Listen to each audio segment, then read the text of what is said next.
Zone Media.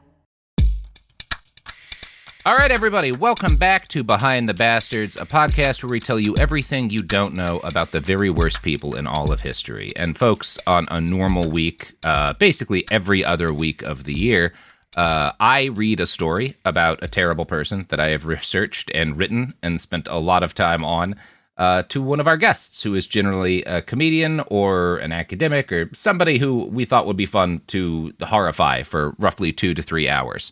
This week, we're doing a little bit of a different thing. For one thing, my producer, Sophie, is not here, as she is currently engaged in moving, and that's a whole nightmarish hell. And the other thing that's different, the biggest thing that's different, is that this is going to be a reverse Behind the Bastards, where a guest is going to read me a story that they have written based on research they've done from a piece of shit in history. And I'd like to welcome a guest, well, the guest host to this episode, someone that you will have seen on It Could Happen Here if you're a regular listener of that podcast. Pádraig O Ruairc, welcome to the show. Thank you so much for coming on and for doing the hard work of making an episode for me this week. No problem. Thanks for having me. And Jesus, yeah, it took just finding the time to write these things. I think we discussed this idea first in February, March, but I only just got it finished. Yeah, we were connected through our mutual friend Jake Hanrahan, and you came on the show to talk about the Irish far right on It Could Happen Here, which was a great episode. And yeah, you pitched around that same time this, and it's obviously it's my whole job. So I find the time to do it every week. I have to. When it's a side thing you're doing, it takes a long time to write 10,000 words about a shitty person. I still have to turn up to work for my my government paymasters, but yeah, there you go. Yeah. Well, who are we learning about this week? Well, Robert, as you know, the original plan for this episode was to cover Andrew Windsor, or as he's now known, the alleged rapist formerly known as Prince. Yes. But seeing as how women who annoy the British monarchy occasionally die in suspicious traffic accidents, we would have been putting Sophie's life in danger, and that is why she has gone into hiding. That's right. Yes, to protect her from the British royal family. And as we all know, there's nothing the British royal family and its armed forces love doing more than murdering Irishmen. So my neck was on the line too, and I thought it would be safer if we covered a dead bastard instead of Andrew Saxe-Coburg. But we Andrew, will, no of longer course, the prince. You'll get around to Prince Andrew someday. Anyway, Robert. Yeah, he is on the list, especially with all this juicy new Epstein stuff that's leaked. Oh, I totally believe him. He's innocent of everything. So, Robert, I know you've heard of this guy because you mentioned him before on a previous podcast. Yeah. But I was wondering, how much do you know or can you recall about William Joyce? Yeah, you're talking about Lord Haw-Haw, right? That's the name he's probably certainly better known to Americans by. I read about him for the first time in one of the first World War II history books I read when I was in I couldn't have been much further than 5th or 6th grade.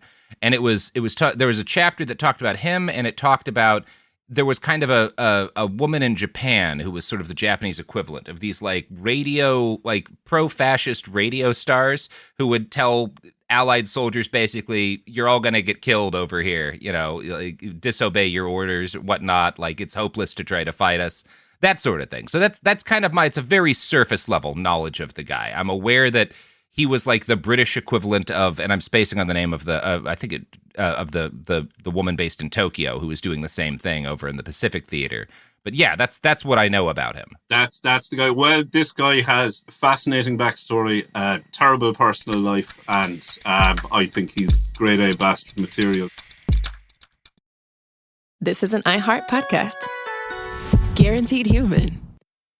Support for the show comes from Public, the investing platform for those who take it seriously. On Public, you can build a multi-asset portfolio of stocks, bonds, options, crypto, and now generated assets, which allow you to turn any idea into an investable index with AI. It all starts with your prompt. From renewable energy companies with high free cash flow to semiconductor suppliers growing revenue over 20% year over year, you can literally type any prompt and put the AI to work. It screens thousands of stocks, builds a one-of-a-kind index, and lets you backtest it against the S&P 500. 100. Then you can invest in a few clicks. Generated assets are like ETFs with infinite possibilities, completely customizable and based on your thesis, not someone else's. Go to public.com/podcast and earn an uncapped 1% bonus when you transfer your portfolio. That's public.com/podcast. Paid for by Public Investing. Brokerage services by Open to the Public Investing Inc. Member FINRA and SIPC. Advisory services by Public Advisors LLC, SEC registered advisor. Generated assets is an interactive analysis tool. Output is for informational purposes only and is not an investment recommendation or advice. Complete disclosures available at public.com/disclosures.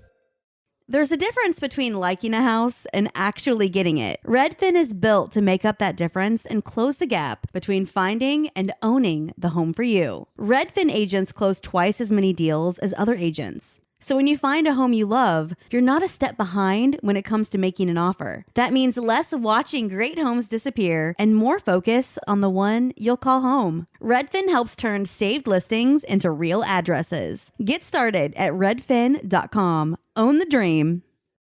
Hey, this is U.S. Olympic gold medalist Tara Davis Woodhull. And I'm U.S. Paralympic gold medalist Hunter Woodhull. As athletes, our lives are about having a clear path. And a team that you can absolutely trust. So when it came to getting the best mortgage, we chose PennyMac. PennyMac is proud to be the official mortgage provider of Team USA and you. Learn more at pennymac.com. PennyMac Loan Services, LLC, Equal Housing Lender, NMLS ID 35953. Licensed by the Department of Financial Protection and Innovation under the California Residential Mortgage Lending Act. Conditions and restrictions may apply. Wasn't that delicious? So good. Your bill, ladies. I got it. No, I got it. Seriously, I insist. I insisted first. Oh, don't be silly. You don't be silly. People with the Wells Fargo Active Cash credit card prefer to pay because they earn unlimited 2% cash rewards on purchases. Okay, rock, paper, scissors for it. Rock, paper, scissors, shoot. No! The Wells Fargo Active Cash credit card. Visit wellsfargo.com/activecash. Terms apply.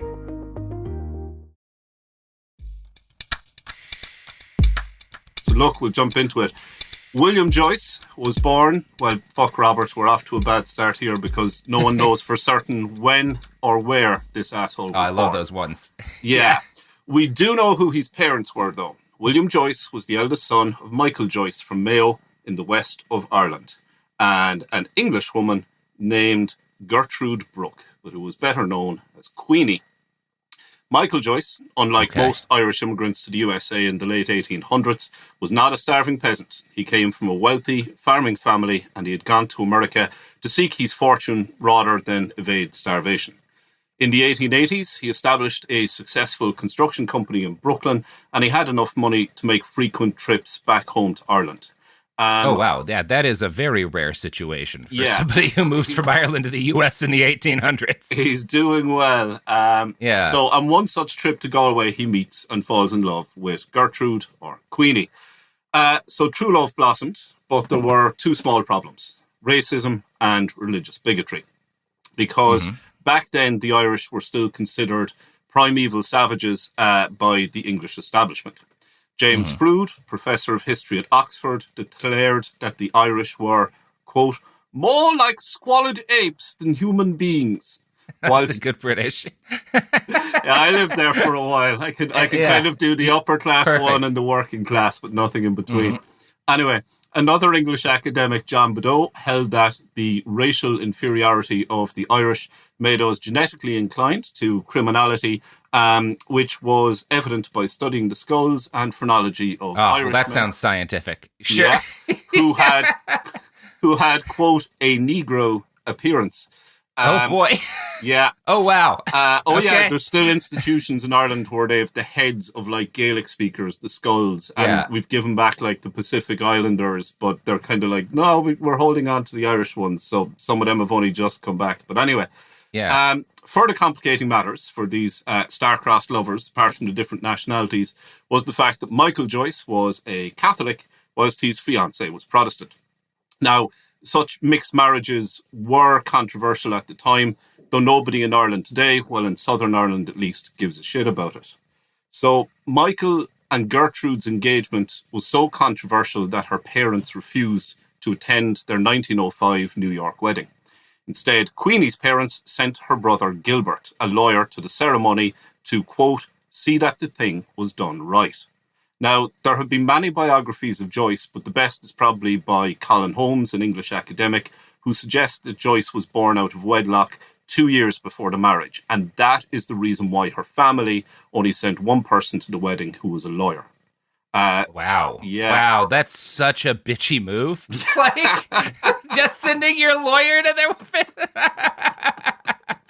And he's a family member as well, so they don't even have to pay him. Anyway, so throughout his life, Joyce repeatedly claimed to be born in different years and in different places, probably to hide this. Classic bastard, Yeah. So William Joyce was born sometime between 1903 and 1906 in either America or Ireland. As a boy, he was baptized in his father's religion of Catholicism. William Joyce's mother wanted to name him William Brooke Joyce, following in the Protestant Irish tradition of co-joining both parents' surnames. But Joyce's Catholic father forbid it, because, like his son, he was a gigantic asshole.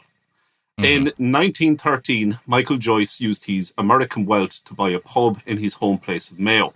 But the business failed after Michael Joyce killed one of his best customers. One of his regulars got really drunk one night, and Michael, instead of looking after him, simply threw him out of the pub when he ran out of money.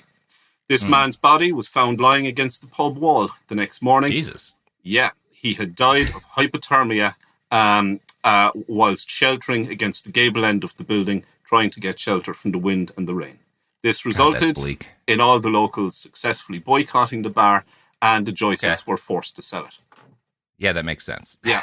Like a really good barkeeper here today who knows their locals will like wait till the end of their shift and will actually drive them home, you know. Yeah. So, and I've seen that happen. But anyway, so the family moved to Galway City, where Michael Joyce again invests in real estate. Robert, have you ever been to Galway? Yes, I love it. It's I mean, I think it's probably the prettiest city I've been to in Ireland. It's my second favorite after. I really like Dublin. But yeah, I love Galway. Galway is a great place. It's an incredible party town, and Steve Earle wrote a great song about it called Galway Girl. He did. He sure did. Yeah, but don't, listeners, confuse it with the Ed Sheeran song of the same name, which is shit. No, don't. But so do listen to Steve Earle. Galway has long been famous as one of the last bastions of indigenous Gaelic Irish culture. And that is exactly why young William Joyce hates Galway, because he hates everything Irish. He wants nothing more throughout his whole life than to be British, which, as Madonna discovered, is very complicated if you're actually an American. William Joyce was the eldest of 4 children. He was 6 years older than his brother Quentin, who was the next eldest sibling. So, unsurprisingly, for many years, William was spoiled as a mama's boy. Queenie always felt out of place in Irish-American enclaves in Brooklyn and later in Ireland. And while her husband Michael was working, Queenie was left alone with baby William and doted on him, telling him, "You are the sugar in my tea. Without you, there is no British Empire. And you will be a great man someday." So, Robert, I've sent you a pic, if you can find it there, we have a picture of Joyce at school. Mm-hmm. Yes. What's the vibe off this kid, if you can bring it up?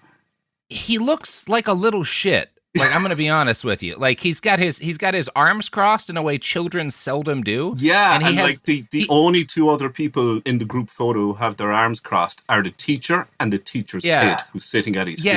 Yeah. He looks very unpleasant. He looks like he's judging you. Like, he looks like I want to say to him, like, "You're not better than me, you little piece of shit. You're just a kid. Like, what the fuck are you looking at me for that?" Yeah. That way. Well, remember, without him, there will be no British Empire. So, there you go. So that's another reason to fight this kid.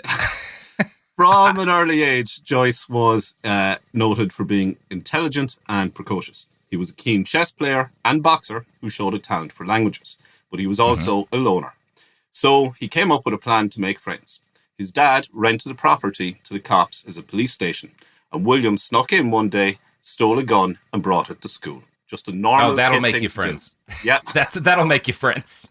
So it's totally fine. He doesn't shoot anybody. All the other boys in school think the gun is super cool, but they still think that Joyce, who's brought it in, is a massive dork.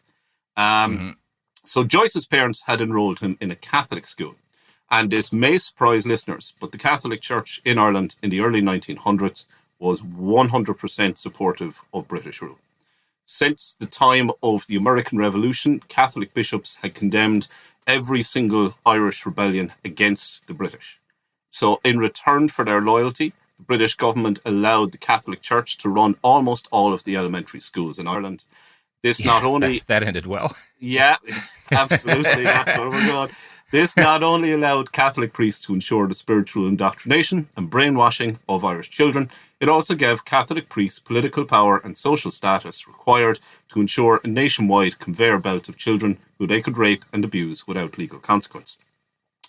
In the early 20th century, the British government and the Catholic Church implemented a form of cultural genocide to try and destroy any sense of Irish identity their pupils had, and to replace this with a sense of Britishness. Children in Catholic-run Irish primary schools had to recite a poem each morning which ran, "I thank the goodness and the grace which on my birth had smiled and made me in these Christian days a happy English child." Each year, all elementary schools in Ireland celebrated Empire Day on the 24th of May, when pupils were taught that the British Empire is one big happy family of nations. Like your own families, there is a father and a mother and children. In Britain, the parents are the English and the children are the Scots, Irish and Welsh. If the Scots, Irish or Welsh ever went their own way, then God will be very disappointed. Now, that doesn't even make sense with families, because the whole point of a family is that eventually the children are adults and go their own way and get married on their own, right? The whole point of a family is that the kids are always underneath the parents' thumbs. You know, that's not even how family really worked back then. The analogy also fails because families inevitably end up rowing with each other quite a lot. Right, constantly, yes. The worst fights are between family members. Also, only one family member inherits at this point in time. I don't know. Which is the parent, which is not how it's supposed to work. Anyway, children were then taught the slogan of Empire Day, which was one king, one flag, one fleet, one empire. Remind you of anything, Robert? One people, one nation, one Volk. Yeah, ein Volk, ein Reich, ein Führer. That's it. Yeah, one Führer, sorry. Yeah. So the Catholic priests running these schools, when they weren't busy abusing Irish children, loved nothing more than to beat the shit out of Irish kids who actually had the audacity to speak Gaelic, their native language.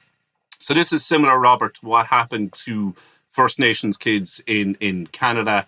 But it wasn't as extreme here because even though the English establishment considered us racially inferior, at least we were white.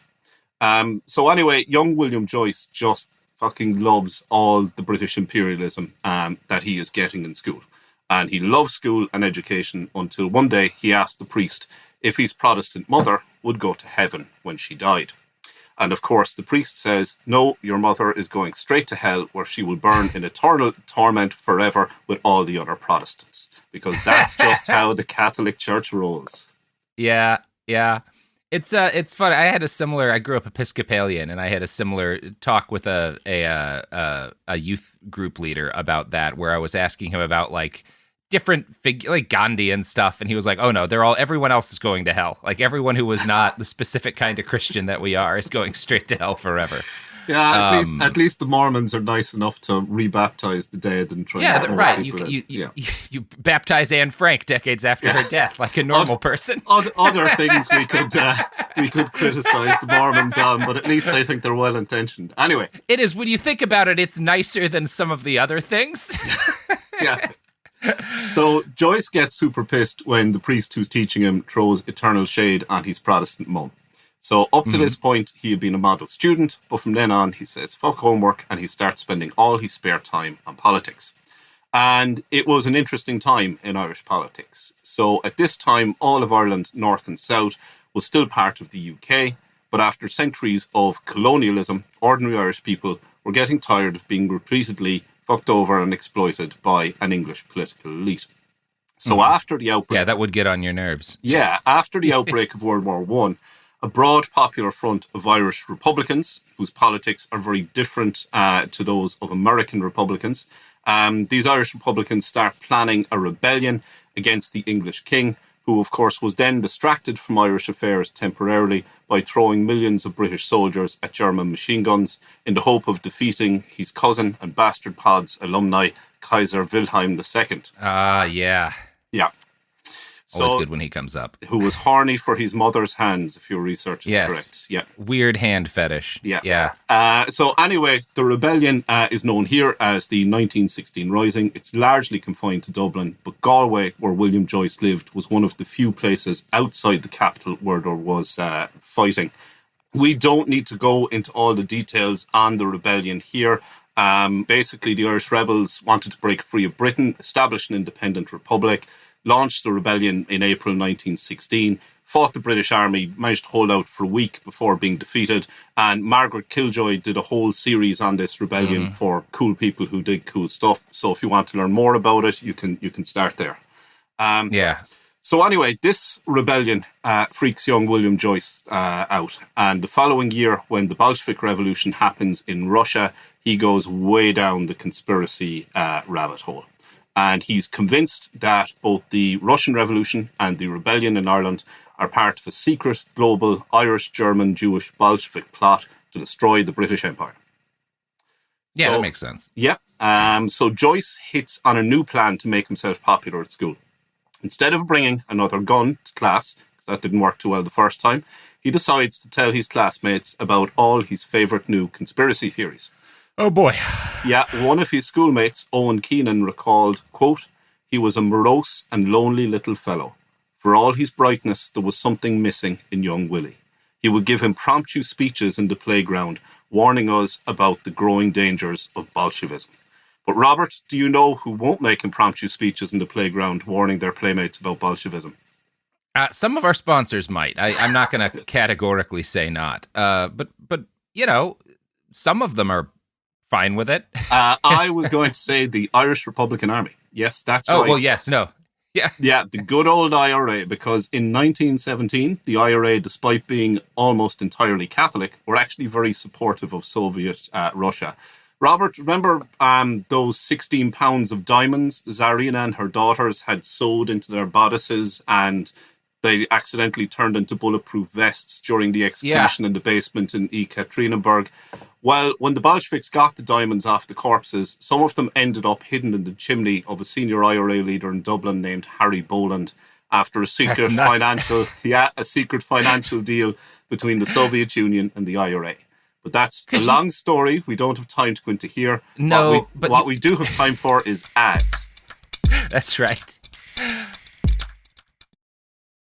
Support for the show comes from Public, the investing platform for those who take it seriously. On Public, you can build a multi-asset portfolio of stocks, bonds, options, crypto, and now generated assets, which allow you to turn any idea into an investable index with AI. It all starts with your prompt. From renewable energy companies with high free cash flow to semiconductor suppliers growing revenue over 20% year over year, you can literally type any prompt and put the AI to work. It screens thousands of stocks, builds a one-of-a-kind index, and lets you backtest it against the S&P 500. Then you can invest in a few clicks. Generated assets are like ETFs with infinite possibilities, completely customizable and based on your thesis, not someone else's. Go to public.com/podcast and earn an uncapped 1% bonus when you transfer your portfolio. That's public.com/podcast. Paid for by Public Investing. Brokerage services by Open to the Public Investing Inc. Member FINRA and SIPC. Advisory services by Public Advisors LLC, SEC registered advisor. Generated assets is an interactive analysis tool. Output is for informational purposes only and is not an investment recommendation or advice. Complete disclosures available at public.com/disclosures.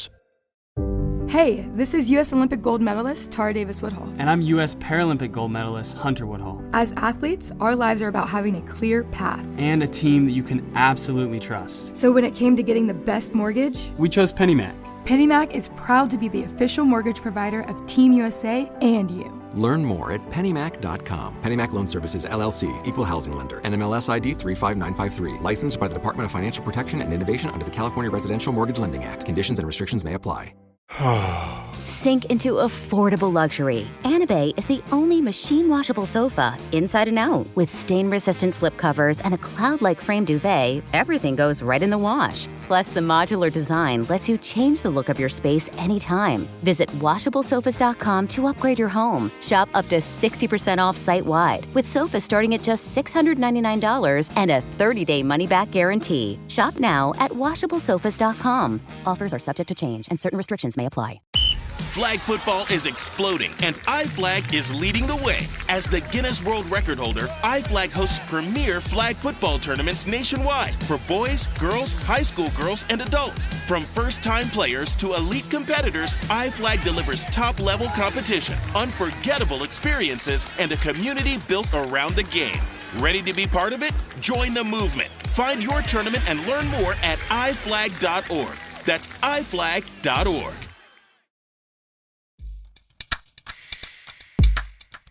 Coming back, I gotta say, you have to imagine that guy has to have, on at least one occasion, have had people over, gotten a little bit too drunk, and taken the diamonds out. Right? You gotta be like, you gotta see this shit, man. You gotta come on. Have another shot, and I gotta show you something fucking nuts. Yeah. Well, he ended up being shot in 1922, so he didn't live long enough to enjoy the diamonds. But his family had them for years, and then in like the 1950s, the Irish Prime Minister Eamon de Valera quietly gave them back to Russia. It's just both countries were like, maybe we shouldn't mention this. These probably shouldn't be here. Yeah. So anyway, after World War One, there is a general election in the UK, which Ireland was then still officially part of. And Sinn Féin, the Irish Republican Rebel Party, won a majority of 73 of the 105 Irish seats in the British Parliament. These 73 Irish Republican members of Parliament decided to set up their own assembly in Dublin and at it declared independence from Britain. The British, of course, immediately declared this democratically elected Irish government illegal, and Britain's colonial police force in Ireland, the Royal Irish Constabulary, or RIC, were mobilised to suppress Irish democracy. The IRA, in turn, responded with a guerrilla campaign against them, resulting in the Irish War of Independence, which lasted from 1919 to 1921. So, in early 1920, conspiracy nerd William Joyce witnessed the British shooting dead an IRA volunteer as part of this conflict in Galway, and it thrilled him. And Joyce immediately volunteered to assist the British forces in any way he could. Now, traditionally, British rule in Ireland had been maintained not by the British Army, but by this Irish police force, or British police force in Ireland, the Royal Irish Constabulary, or RIC. It was largely staffed by Irishmen recruited to keep their fellow natives in line. The RIC basically becomes the model for colonial policing across the British Empire, from India to Palestine to Kenya. And Irishmen in the RIC were generally happy to keep oppressing their fellow Irishmen until the IRA began shooting them dead in large numbers, thus prompting hundreds of Irishmen to resign from the force. Now, this poses a problem for the British government. If they sent the British Army in as the main force fighting the Republicans, they would be admitting that the IRA were a real army and that there was a real war happening. The British line, however, was that the IRA were just a small criminal gang having regular shootouts with the Irish cops. So in response, the British government invented the black and tan. Now, Robert, this will surprise some of your listeners, but the phrase black and tan can refer to several different things. So listeners in LA will know they have a local uniform club for gay men called the Black and Tan Society. Different thing. Most Americans will know a cocktail of the same name they drink along with disgusting green beer on St. Patrick's Day. But in Ireland, the phrase has a different meaning. If you ever walk into a real Irish bar in Ireland and order a black and tan, or an Irish car bomb for that matter, you are very likely, I have seen this happen, you are very likely to get the shit kicked out of you. Yeah, not good. Not a good move. Yeah, this is because the drink, the cocktail, the black and tan, is named after the largely English mercenaries recruited into the RIC during the War of Independence, who gained a fairly well-deserved reputation for committing war crimes against the Irish, including torture, murder, arson, and rape. So anyway, back to our bastard, William Joyce. He sees the tan. Pretty good song about fighting them. Yeah. Check out Steve Coogan's Alan Partridge version of that song. It's brilliant. Yeah, it is. So anyway, back to our bastard William Joyce. He sees the Tans coming to Ireland in 1920 and he is cheering them on. Now, some pro-British loyalists in Ireland, like Joyce, do join the Black and Tans. But remember, this kid is something around 15 years old at the time, so he's too young to officially become a cop. So instead, Joyce ingratiates himself with members of the RIC and the Black and Tans by volunteering to run errands for them, buying their cigarettes in shops at a time when Irish shopkeepers refused to serve British troops, that kind of thing, real low-level stuff. Yeah. Joyce also passed on whatever scraps of information about IRA activity that he could gather from loose talk around the town, and he would give this to his British pals. He also volunteered as an identifier for RIC patrols, travelling in their motor convoys to point out the homes of IRA members and sympathisers, which were then raided. They needed him because, remember, a lot of the new RIC recruits were Englishmen who didn't have a clue where they were going or who they were looking for. Some members of the RIC saw Joyce as their teenage mascot. Others found Joyce a nuisance.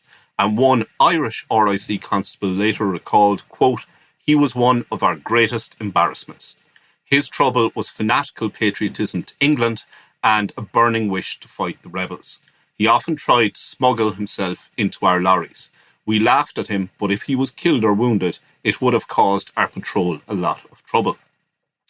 According to Douglas, according to Douglas, it's just, it's a war zone. I think I'll jump on this Humvee and take a ride around and point out the houses of the insurgents. Let's see how that works. Yeah, that's not going to piss anybody off. No. According to Douglas V. Duff, an English Black and Tan from Dorchester, Joyce eventually became such an annoyance that when they found him stowed away one day on their patrol boat, they threw him into the middle of Galway Harbour and he had to swim back to shore.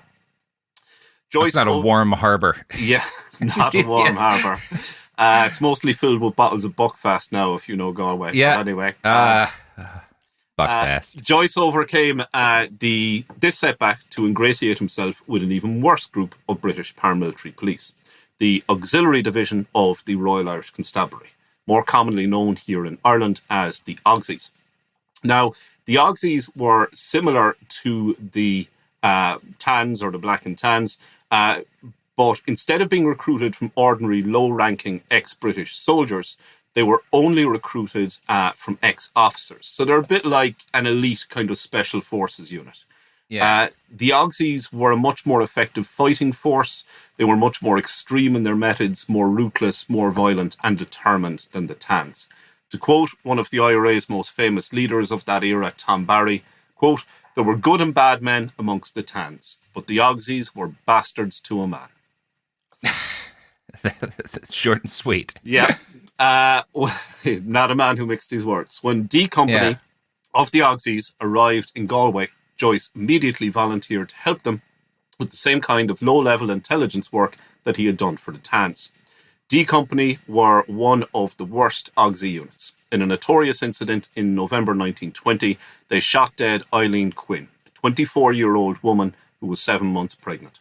Quinn had been sitting on a wall outside her home, breastfeeding her 9-month-old child, when the Auxies drove up to the house and shot her dead at point-blank range without warning. D Company specialised in abducting IRA members and sympathisers and torturing and murdering them before mutilating their bodies and burying them in bogs. The same month that they shot Eileen Quinn dead, D Company captured brothers Harry and Patrick Loughnane, who were both members of the IRA. The Loughnane brothers were tied to the back of a British Army lorry and forced to run behind it as it travelled at speed. When they inevitably fell exhausted, the van continued to drive, dragging the men along the road surface until they were dead. Yeah. The Auxies then carved their unit insignia into the flesh of Patrick Loughnane's chest and cut off 2 of Harry's fingers to keep as souvenirs. Eventually, they set fire to the body and dumped them in a lake. So very reminiscent of kind of stuff that was done to the Viet Cong by U.S. The troops. Viet Cong. Yeah. I mean, it's reminiscent of stuff you've seen in the American, like in Texas, where I come from. There was a very famous case of a young gay man who was killed by being dragged behind a car, stuff like that. And you hear, I mean, like I'm thinking of the Berkut in Ukraine, which, would do these, it wasn't so much dragging people to death, but it was like throwing them naked into freezing snowbanks, activists, and killing them that way. Like, I think there's a lot of things that makes me think of. Yeah, it's incredible what people are capable of. But anyway, you and I, for some reason, find it fascinating to read about this. Yeah. D Company also abducted and murdered Michael Tolan, a physically disabled IRA intelligence officer who they castrated and shot dead before burying his body in a bog. D Company's best-known victim was one of the few Catholic priests who actually supported the IRA, Father Michael Griffin. Father Griffin was abducted from his home, shot dead and buried in the bog west of Galway City. Now, later rumours would claim, and you'll still find this online, that William Joyce, as a local young boy, had played a role in luring Father Griffin out of his home. But there is no reliable historical evidence to support this. But these murders will give you, the listener, an idea of the kind of people Joyce is now working for. Right. So as the war drags on into 1921, Joyce came to the attention of Captain William Keating, head of British Army Intelligence in Galway. Now, Keating probably knew Joyce personally, as both of his sons attended the same school as Joyce.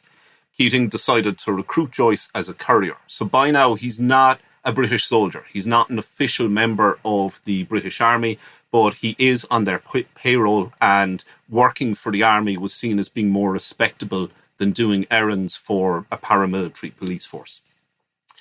So the Irish War of Independence ends on the 11th of July 1921. About 2,300 people were killed in the conflict. Now, that may not seem like much, but remember, Ireland is a very small country with a small population. So to put that in perspective, think of what you know about the north of Ireland, Northern Ireland, and how vicious the conflict was there. The Irish War of Independence saw 2,300 people killed in just 3 years, compared to 3,700 people dying in the Troubles in the north over 30 years. So it's a much more condensed version of the conflict. Higher intensity conflict. Yeah. Whilst the ceasefire was holding, the IRA were still gathering intelligence. Joyce was on their radar before this. Now, they had known all along that he was a British loyalist, but he was wasn't the only British loyalist who was around. But they didn't know how involved he was in assisting the British forces until they intercepted a British cipher code being sent to him in the mail. At this point, the IRA sanctioned Joyce's execution as an enemy agent, but they could not kill him because it would have been a breach of the ceasefire, and it would have interfered with the political negotiations which were then ongoing. Joyce discovered that the IRA were onto him, but for the moment, they couldn't lay a finger on him, and he really revels in this. He decides to rub the IRA's faces in it, so he starts openly associating with the British forces in Galway, who are kind of like his, protection unit. There's going to be no more disguises or cloak and dagger shit. He's just letting it all hang out in the open. So one day, Michael Staines, who's a senior IRA leader and a member of the rebel Irish government, was walking through Galway when he encountered William Joyce. Quote, William Joyce was quite a young fellow, about 16 years of age. I saw him with some members of the RIC Auxiliary Division, and as I went by, he passed some jeering remarks and actually spat at me. There was an IRA volunteer with me who wanted to shoot Joyce there and then. So he's got some balls, this kid.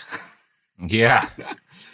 Staines was one of the liaison officers between the IRA and the British military during the ceasefire, and he was unsurprisingly super pissed about this, and he marched straight into the office of British Divisional Commissioner Cruz, who was commanding that unit we talked about, D Company of the Auxies, and Staines let him know in no uncertain terms that the IRA were onto Joyce and that he was fucked if the ceasefire did not hold. Joyce knew the IRA could not do shit to him for as long as peace talks were ongoing, and he basically thinks that it's all going to work out fine for him. But in December of 1921, a section of the rebel Irish government reached a peace deal with the British. Now, this is complex, but all you need to know is that the treaty they agreed on in late 1921, early 1922, divided Ireland into the two parts it's in now. The north of Ireland, or Northern Ireland, to give it its official name, which would stay part of the UK, was the southern part of Ireland was going to get partial independence, kind of on the same basis that Canada had within the British Empire at the time, something called Dominion status. Right. So under this peace deal, which of course didn't deliver a lasting peace in Ireland, but that's another story, the British pulled all their troops out of the south of Ireland and moved them either back to Britain or up to the north. The first to withdraw were the units that William Joyce had been most closely associated with in the RIC. So now Joyce is in trouble. His RIC bodyguards are leaving Galway, and the IRA will soon be in total control of the city once the British Army finishes its evacuation. And at this point, William Joyce is forced to stop spitting at the leaders of the IRA, and he goes into hiding. Not so move. Cocky are you now, Joyce? Just when it looks like Joyce is fucked, fate steps in and saves him. And this, I think, is one of the interesting things about him. This is going to happen a few times in his life, where either a person or circumstances change at the last second to his benefit. And in 1921, his saviour was Captain Keating, who had recruited Joyce as a courier for the British Army. Keating arranged for Joyce to be enlisted in the Worcester Regiment and transferred to England, thus saving him from the otherwise certain fate of being assassinated by the IRA for being a British intelligence agent. But Robert, do you know who won't assassinate British intelligence agents? I mean, I would hope our podcast sponsors would be capable of doing that. You know, that's certainly something we ask each of them. Could you kill James Bond theoretically, like if he tried to interfere with your operations? And they all say yes, but could they be lying to me? It's possible. Possibly, because I would have thought, would a British intelligence agent lie to you? Never. I would have thought that, unlike the IRA, they all support King Sausage Fingers himself, Charles III of England, and his weird brother Andrew, who definitely has not done anything untoward in Jeffrey Epstein's company. No, he just stopped being the prince for no reason.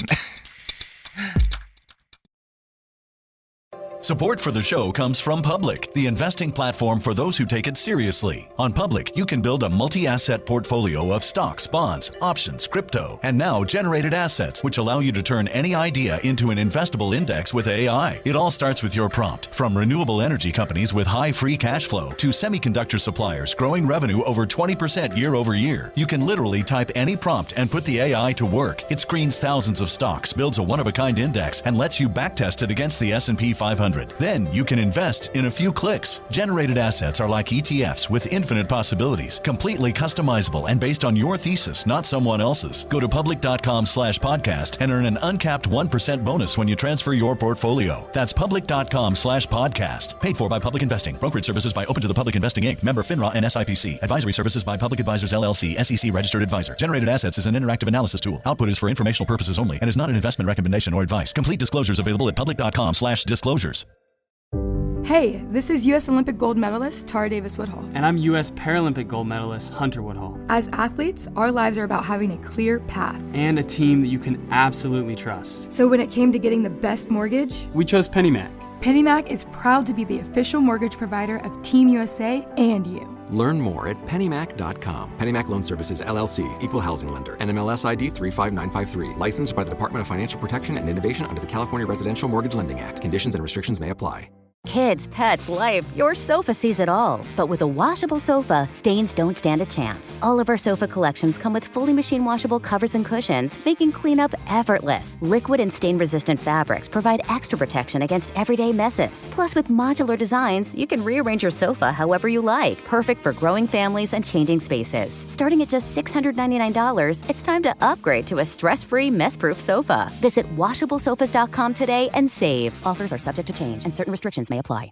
Flag football is exploding, and iFlag is leading the way. As the Guinness World Record holder, iFlag hosts premier flag football tournaments nationwide for boys, girls, high school girls, and adults. From first-time players to elite competitors, iFlag delivers top-level competition, unforgettable experiences, and a community built around the game. Ready to be part of it? Join the movement. Find your tournament and learn more at iflag.org. That's iflag.org.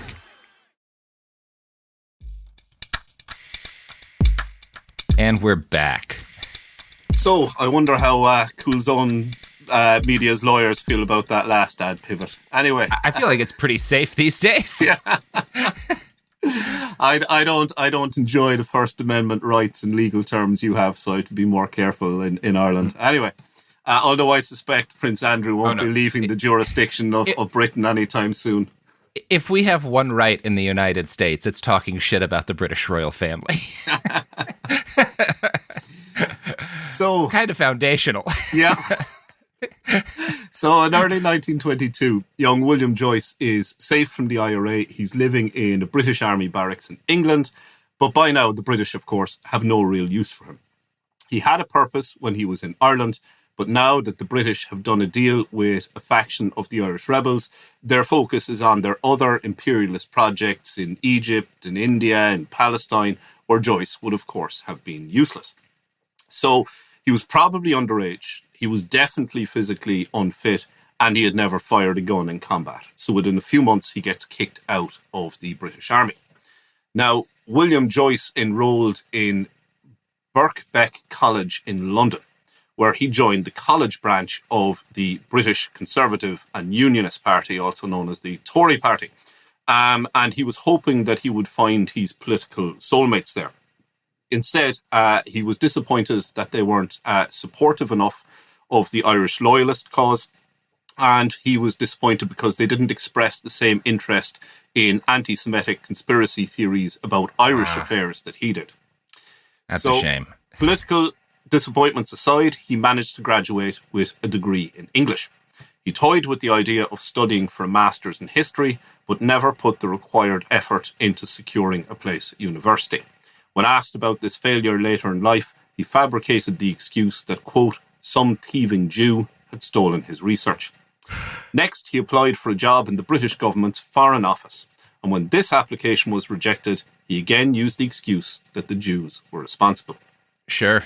No, yeah, keep going back to that well, buddy. Yeah. Joyce eventually got a job as a high school teacher teaching English in England, a country where everybody already spoke the language. I'm reminded of Ralph Wiggum in The Simpsons. Me fail English? That's impossible. At the time that he was working as a teacher, his conservative anti-Semitic politics were becoming even more extreme. And he kept ranting on about how a supposed Jewish communist cabal were responsible for the creation of the IRA and for all his misfortunes in Ireland. But again, this was in England, where despite ruling us, very few of the people, except for the most hardcore conservatives, really knew or cared anything about Ireland, so he was largely ignored. But things were soon to change for young Willie. In late 1922, an Italian asshole named Mussolini put fascism on the world stage. And in early 1923, his British fanboys formed England's first fascist group.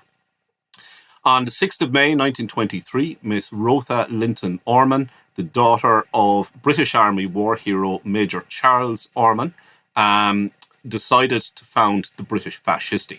She had previously helped found the Girl Scouts and had been a suffragette and an ambulance driver during World War I. She placed a series of 6 adverts in the Duke of Northumberland's newspaper, The Patriot, which was infamous for peddling conspiracy theories and xenophobia. I've sent you a picture of her, Robert. It's well worth looking up just to get an idea of her vibe and her energy.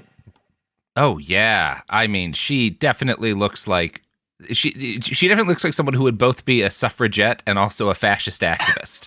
Like she's put together in that way. Yeah. Yeah, it's worth Googling other pictures of her and finding out more about her. Fascinating person. But anyway, the British Fascisti campaigned to protect Britain from communism, socialism, Irish republicanism, anarchism, trade unionism, atheism, and free love. So they probably weren't... All the isms, geez. All the isms. So they probably, every one of them. They probably weren't much fun at parties.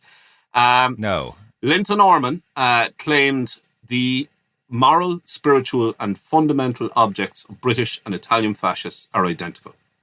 Those joining the British Fascisti were required to swear an oath to uphold His Majesty, gracious King George, his heirs and successors, and to render every service in the struggle against all treacherous revolutionary movements now working for the destruction of the monarchy and the British Empire. In the early years, there was a significant crossover membership between the British Fascisti and the British Conservative Party.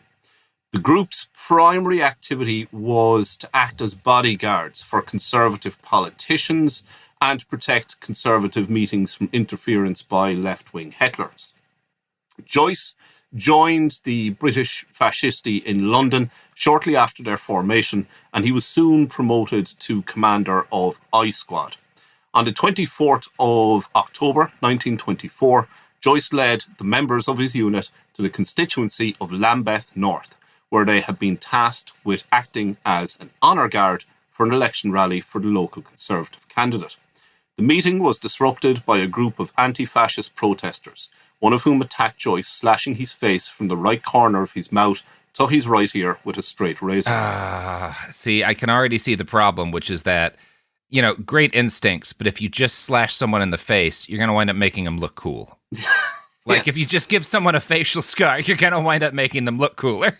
And you have, I sent you an image there, or people can Google it. You've probably seen it before, Robert. Oh, that's a great it's a serious scar. Shit. Yeah. Yeah. No, that's the scar they all want to have, too. Right up to the ear. Like, because this is the thing that, like, the SS and German military guys love fencing without masks, and they want Die Schramme, the scar, whereas Joyce the dueling gets his, scar.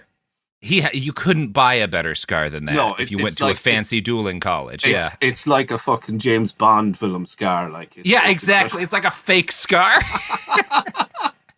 Anyway, Joyce was left with a prominent facial scar for the rest of his life. And he would claim that a male Jewish communist had attacked him. However, his first wife, Hazel, later told his biographer, Colin Holmes, it wasn't a Jewish communist who disfigured him. He was knifed by an Irish woman. Now, nice. Unfortunately, we don't know who this hero Irish woman was. I like to think it was probably Jake Hanrahan's great-grandmother. Once again, Joyce was blaming Jews for all his problems. But the anti-fascist protesters had mostly been Irish Republican sympathisers who, according to press reports, interrupted the meeting by singing Irish rebel songs and heckling before attempting to storm the platform and seize the British flag. The protesters appear to have been aware of Joyce's presence and his previous work as a spy for the British in Ireland. A reporter for the Lambeth Free Press described the scene. The tumult was terrific, and the speaker could not be heard. A few young men began to sing Come Back to Erin. A couple of men apparently came to blows, and the crowd surged forward. The excitement was tremendous, and from out of the crowd there suddenly emerged a young steward with blood streaming from a nasty gash in the cheek. Mr. William Joyce of Allison Grove, Dulwich, was led to the rear and was supposedly taken to Lambeth Infirmary for treatment. It is stated that he was slashed with a razor. So Joyce's assailant was most likely a member of Cumann na mBan, who were the IRA's female counterpart, and whoever she was not the only Irish woman in the 1920s to try and assassinate a fascist leader, leaving them with a permanent scar. The other was Violet Gibson, who in April 1926 attempted to assassinate Mussolini by shooting him in the head at a public rally. At the last microsecond, Mussolini turned his head and survived, minus a small part of the bridge of his nose, which he succeeded in shooting off. Mussolini appeared in public wearing a prominent bandage on his face for several weeks afterwards. History does not repeat itself, but it does tend to rhyme a lot. Yeah, oh boy. Probably the less said about that, the better. Time is a flat circle, Robert. Anyway, William Joyce was hospitalised for several weeks recovering from his facial wound, but he was troubled by the possibility that he might miss the Armistice Day commemorations on the 11th of November, which commemorated the British war dead of World War I. From the 1920s, this event had always been hugely popular with the British far right, and today this tradition is still maintained by the neo-Nazi group the National Front, which still holds a march to the cenotaph in London every Remembrance Sunday. On the 11th of November 1924, Joyce snuck out of hospital without being medically discharged so that he could attend the ceremony. But he was still so weak from his injuries that the IRA had inflicted on him that he collapsed. He was given first aid by a fellow fascist at the ceremony named Hazel Barr, who was to become the future Mrs. William Joyce. Joyce got a job teaching at a school in Chelsea in London. The pair married in 1927 and she soon became pregnant. The same year, he began an illicit sexual relationship with one of his pupils named Mary Ogilvy. The age of consent in Britain at the time was 16, and the pair claimed that their relationship didn't begin until she turned 16, which I'm not entirely sure is true, but I have no way of proving or disproving it completely. At this time, Joyce was between 21 and 25 years of age. So I reckon it's borderline whether you can accurately call him a paedophile or not. I say paedophile, you say pedophile, potato, potato. But look, whether or not we can technically call Joyce a paedophile, the relationship is pretty creepy on Joyce's part. He's barely back from his honeymoon. He's cheating on his pregnant wife with a teenage schoolgirl who's probably a decade younger than him. So at the very least, it's an abuse of power from an authority figure of a vulnerable minor in their care.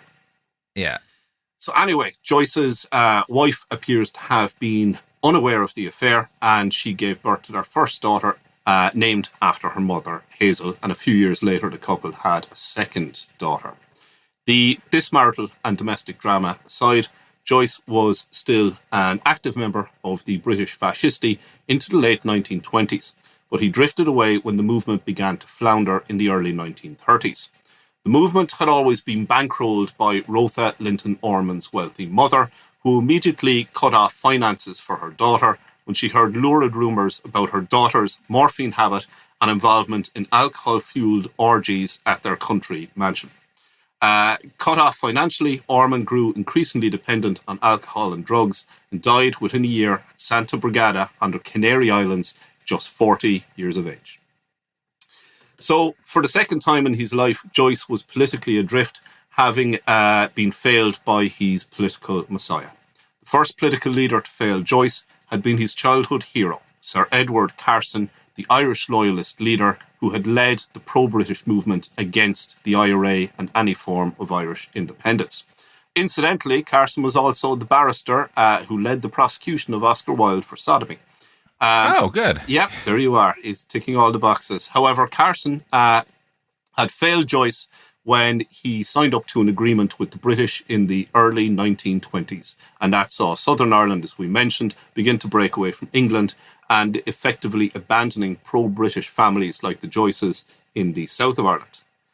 So now a decade later, he had been failed again by the founder, Linton Orman, who had died in obscurity instead of delivering a fascist Britain. So, in the early 1930s, Joyce was once more politically adrift when a new political saviour loomed into view. And that is where we are going to end it for today. What do you think so far, Robert? Whew. Boy, packed a lot of bastardry into this episode already. I'm excited to see where he goes from here. This is the stuff people don't talk about. Everyone rushes straight to World War II, but I think this is fascinating. Yeah. No. Why this guy was wasn't just a piece of shit for opportunistic reasons. He was a dedicated piece of shit. He worked at being a piece. You can't take that away from him. That's not fair. He put in the hours to be a piece of shit. He didn't just start late in his career. I'm a believer in honoring hard work. He's bringing guns to school and spitting at IRA leaders and his teens. He's a piece of work. So, Robert, another thing that's a piece of work are your pluggables. What do you have to plug? You're asking my pluggables. I mean, if you're here, you listen to my podcast, so you know basically where to find me. What about yours? Well, I have a book out. It is called Burn Them Out. It is a history of fascism and the far right in Ireland. That's the title. And it is published by Bloomsbury, head of Zeus. So if you just Google Burn Them Out, Irish fascism, it should come up. And you can buy that online or in all good bookshops and some bad ones. Excellent. Well, find it at a good bookshop or a bad one. I'm assuming you get money either way. Yeah, I'm not sure if I still get money if people shoplift it, but I assume I do. No. Yeah. I mean, one way or the other, the book has moved, right? The book has moved and somebody has read it, yeah. All right, everybody. This has been Behind the Bastards. We will be back on Thursday with part 2 of this story. Until then, have a nice time. Behind the Bastards is a production of Cool Zone Media. For more from Cool Zone Media, visit our website, coolzonemedia.com, or check us out on the iHeartRadio app, Apple Podcasts, or wherever you get your podcasts. Behind the Bastards is now available on YouTube. New episodes every Wednesday and Friday. Subscribe to our channel, youtube.com/@BehindTheBastards. Kids, pets, life, your sofa sees it all. But with a washable sofa, stains don't stand a chance. All of our sofa collections come with fully machine washable covers and cushions, making cleanup effortless. Liquid and stain-resistant fabrics provide extra protection against everyday messes. Plus, with modular designs, you can rearrange your sofa however you like. Perfect for growing families and changing spaces. Starting at just $699, it's time to upgrade to a stress-free, mess-proof sofa. Visit washablesofas.com today and save. Offers are subject to change, and certain restrictions may apply. Flag football is exploding, and iFlag is leading the way. As the Guinness World Record holder, iFlag hosts premier flag football tournaments nationwide for boys, girls, high school girls, and adults. From first-time players to elite competitors, iFlag delivers top-level competition, unforgettable experiences, and a community built around the game. Ready to be part of it? Join the movement. Find your tournament and learn more at iflag.org. That's iflag.org. Discover a spectacular island destination with crystal blue seas, endless sunshine, and the cool Bahamian breeze. Baha Mar, located in Nassau, Bahamas, offers your choice of 3 luxury hotels: the richly refined Rosewood, the playfully hip SLS, and the stylishly modern Grand Hyatt. With over 45 restaurants, bars, and lounges, Baha Mar serves up delicious dining from world-renowned chefs like Daniel Boulud and Marcus Samuelson. Nightlife venues like the new John Batiste Jazz Club, and the Caribbean's most luxurious casino. At Baha Mar, you'll find every pleasure under the sun and one-of-a-kind experiences for the entire family, like Baha Bay, our 15-acre lush tropical water park, interactive wildlife experiences, including our daily flamingo parade, world-class golf, tennis, spa, and so much more. Visit bahamar.com today and discover a vacation destination where memories are made for a lifetime. Baha Mar, life spectacular. There's a difference between liking a house and actually getting it. Redfin is built to make up that difference and close the gap between finding and owning the home for you. Redfin agents close twice as many deals as other agents. So when you find a home you love, you're not a step behind when it comes to making an offer. That means less watching great homes disappear and more focus on the one you'll call home. Redfin helps turn saved listings into real addresses. Get started at redfin.com. Own the dream. This is an iHeart podcast. Guaranteed human.